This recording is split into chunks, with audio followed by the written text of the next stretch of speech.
Animal Farm by George Orwell. Episode 8. Narrated by Wormhole Podcast. In the days following the terrible executions on Animal Farm, a quiet unease settled over the animals. Some of them remembered, or thought they remembered, that one of their sacred commandments said no animal shall kill another animal. But when Clover asked to have the commandment read to her, it turned out to say something different than she recalled. The commandment now read, "No animal shall kill any other animal without cause." Those last two words, "without cause," had somehow slipped out of everyone's memory. But seeing them there now, the animals convinced themselves the rule had never been broken after all. Throughout that year, the animals worked harder than ever before. They had to rebuild the windmill with walls twice as thick, while still managing all the regular work of the farm. Sometimes it felt like they worked longer hours and ate less than they had back in the old days under Farmer Jones. Every Sunday morning, Squealer would read them impressive lists of numbers. Food production was up 200% here, 300% there, 500% somewhere else. The animals couldn't quite remember what life had been like before, so they had no way to argue with the figures. Though privately, many wished they could have fewer statistics and more actual food. Napoleon had become a rare sight on the farm, appearing perhaps once every 2 weeks. When he did emerge, it was quite a spectacle. He walked surrounded by his fierce guard dogs, with a black rooster marching ahead of him, crowing loudly to announce his arrival. Inside the farmhouse, Napoleon had taken over the best rooms for himself. He ate his meals alone from the finest china, with 2 dogs standing by to serve him. The gun was now fired on his birthday, and he was spoken of only with elaborate titles. Our leader, Comrade Napoleon, they called him, father of all animals, protector of the sheepfold. The pigs invented all sorts of ways to praise Napoleon. A hen might say that under his guidance she had laid 5 eggs in 6 days. Cows drinking from the pond would exclaim how excellent the water tasted thanks to his leadership. A pig named Minimus even composed a poem in Napoleon's honor, which was painted on the barn wall alongside his portrait. Meanwhile, Napoleon was conducting secret business through a human middleman named Whymper. The farm had a valuable pile of timber to sell, and 2 neighboring farmers, Frederick and Pilkington, both wanted it. Frederick owned a tough, efficiently run farm called Pinchfield, while Pilkington's Foxwood was larger but more neglected. Terrible rumors circulated about Frederick, how he starved his animals and committed unspeakable cruelties. Napoleon announced publicly that he would never deal with Frederick, that scoundrel. The pigeons were sent out with a new slogan, "Death to Frederick." Official word came that Napoleon was becoming friends with Pilkington instead. The animals felt relieved. Pilkington seemed like the lesser evil.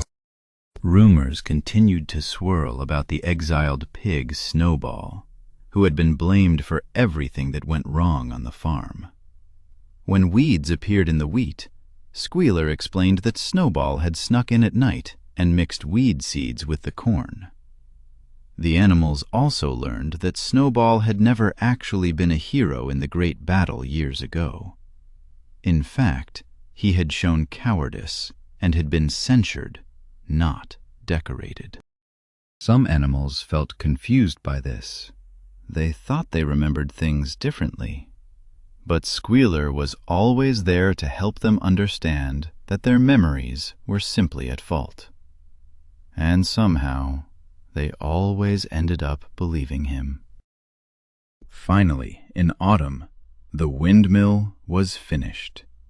Through exhaustion and sacrifice, working through the harvest, the animals completed their masterpiece.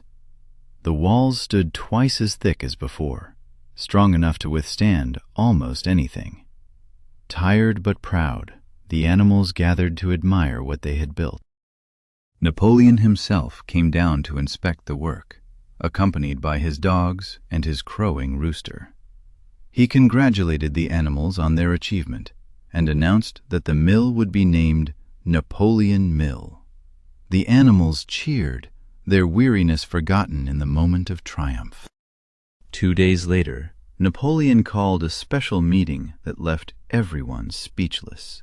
He announced that he had sold the timber, not to Pilkington, as everyone expected, but to Frederick. All that talk of friendship with Pilkington had been a clever trick to drive up Frederick's price. The pigeons were immediately sent out with a new slogan: "Death to Pilkington." Squealer praised Napoleon's brilliant cunning. Not only had he gotten a better price, but he had demanded payment in real cash, not a check. Frederick paid in crisp 5-pound notes, enough to buy the machinery for the windmill. Napoleon displayed the money proudly in a special meeting, letting each animal file past to admire it. 3 days later, everything fell apart. Whymper came racing up the path on his bicycle, his face white as a sheet. Moments later, a roar of rage echoed from Napoleon's private rooms. The terrible news spread across the farm like wildfire. The banknotes were forgeries. Frederick had cheated them completely, getting all that timber for nothing. Napoleon pronounced a death sentence on Frederick, declaring he should be boiled alive when captured. But there was no time for revenge. The very next morning, Frederick and 15 armed men attacked Animal Farm. The animals charged out bravely to meet the invaders, but this battle was nothing like their easy victory years ago. The men had guns and knew how to use them. Pellets tore through the air, and the animals were forced to retreat to the farm buildings.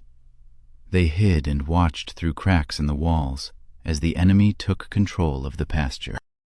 Even Napoleon seemed at a loss, pacing back and forth with his tail twitching nervously. Some animals looked hopefully toward Pilkington's farm, wondering if help might come. But the pigeons they had sent returned with a bitter message scrawled on paper. It read simply, "Serves you right." Then the animals saw something that made their blood run cold. 2 of Frederick's men were working at the base of the windmill with a crowbar and hammer. Napoleon insisted the walls were too thick to knock down, but old Benjamin, watching carefully, understood exactly what they were doing. "They're packing blasting powder into that hole," Benjamin said quietly. The animals watched in helpless horror as the men ran away from the windmill. Then came a deafening explosion that shook the very earth. When the smoke cleared, the windmill had ceased to exist. Something changed in the animals at that moment. Their fear and despair transformed into pure, burning rage. Without waiting for orders, they charged at the enemy. They no longer cared about the guns or the pellets that swept over them like hail. It was a savage, bitter battle. Boxer's mighty hooves cracked the heads of 3 men. A cow gored another with her horns. When Napoleon's dogs appeared suddenly from behind, flanking the enemy, panic overtook the humans. Frederick shouted for his men to retreat while they still could. The cowardly enemy ran for their lives, with the animals chasing them to the edge of the farm. They got in some last kicks as the men forced their way through the thorn hedge. The battle was over. Animal Farm had won. But victory had come at a terrible cost. The animals limped back toward the farm, weary and bleeding. A cow, 3 sheep, and 2 geese lay dead on the field. Nearly every survivor carried wounds, and some paused to weep at the sight of their fallen comrades. And then they came to where the windmill had stood. The explosion had been so powerful that the stones had been flung hundreds of yards in every direction. Even the foundations were destroyed. 2 years of back-breaking labor had vanished in a single moment, as if the windmill had never existed at all. Just then, Squealer came bouncing toward them, somehow having missed the entire battle. His tail whisked with satisfaction as he announced that the gun was being fired to celebrate their victory. "Victory?" Boxer asked, blood dripping from his wounds, pellets lodged in his leg. "They destroyed our windmill, and we worked on it for 2 years." "What does that matter?" Squealer exclaimed. "We will build another windmill. We will build 6 windmills if we feel like it. The enemy occupied our sacred soil, and thanks to Napoleon's leadership, we have won every inch of it back." Boxer considered this slowly, his tired mind working through the logic. "Then we have won back what we had before," he said at last. "That is our victory," Squealer declared triumphantly. For the first time, Boxer felt the full weight of his 11 years. He looked at the rubble and imagined the immense labor of rebuilding from nothing. Perhaps his great muscles were not quite what they had once been. But then the green flag went up over the farmhouse, and the gun fired again, 7 times in all. Napoleon gave a speech congratulating them, and somehow it did start to feel like a victory. The fallen animals were given a solemn funeral, with Napoleon himself leading the procession. There were songs and celebrations, special gifts of apples and corn, and a new medal that Napoleon awarded to himself. The battle would be remembered as the Battle of the Windmill. In all the celebrations, the unfortunate matter of the forged banknotes was completely forgotten. After all, they had won, hadn't they? That was what Napoleon told them, and Napoleon was never wrong. A few days later, the pigs made an interesting discovery in the farmhouse cellar. A case of whiskey had been overlooked when the animals first took over. That night, strange sounds came from the farmhouse. Loud singing mixed with the old forbidden anthem, "Beasts of England." Someone even spotted Napoleon wearing Mr. Jones's old bowler hat, galloping drunkenly around the yard. The next morning, a terrible silence hung over the farmhouse. Not a pig stirred until nearly 9 o'clock, when Squealer finally emerged.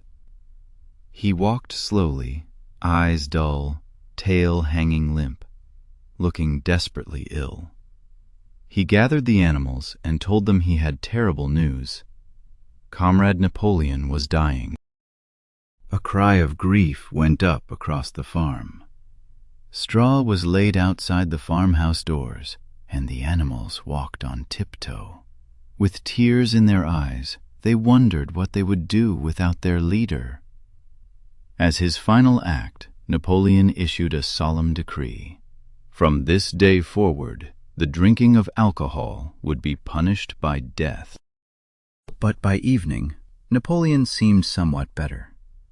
By the next day, he was well on the way to recovery, and shortly after that, he sent Whymper into town to purchase booklets on brewing and distilling. The retirement pasture that had been promised to old animals was quietly plowed up to grow barley instead. One night, around midnight, a loud crash woke the animals. They rushed out to find Squealer lying stunned at the foot of the barn wall. Beside him lay a ladder, a lantern, a paintbrush, and an overturned pot of white paint. The dogs quickly escorted him away, and no one could figure out what had happened. Only old Benjamin seemed to understand, nodding his gray muzzle with a knowing look. But, as always, Benjamin refused to explain. He had seen too much in his long life to be surprised any more. A few days later, Muriel happened to read the fifth commandment to herself. She could have sworn it said, "No animal shall drink alcohol." But looking at it now, she saw there were two words she must have forgotten. The commandment actually read, "No animal shall drink alcohol to excess." And so life continued on Animal Farm. The commandments kept changing, but somehow the animals always seemed to have remembered them wrong.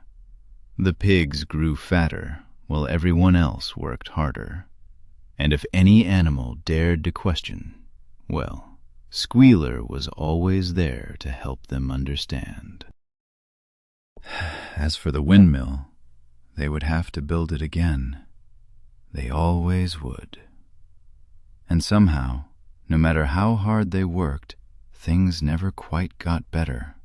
But that was just how it was on Animal Farm, where all animals were equal, but some animals were more equal than others.